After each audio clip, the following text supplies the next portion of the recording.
Now this chair is probably one of our most sold chairs because it can put your feet above your heart.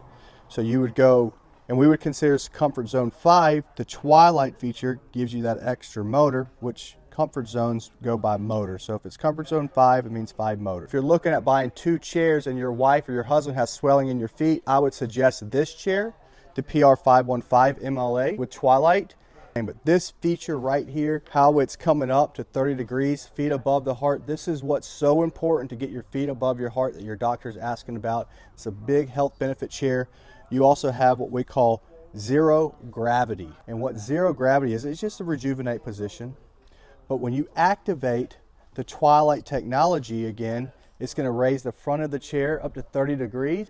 And it's going to take the pressure off your lower back, your butt, redistribute to your shoulders. So if you have someone that's going to be in this chair for a long period of time, it's good to get in this position for about an hour, 30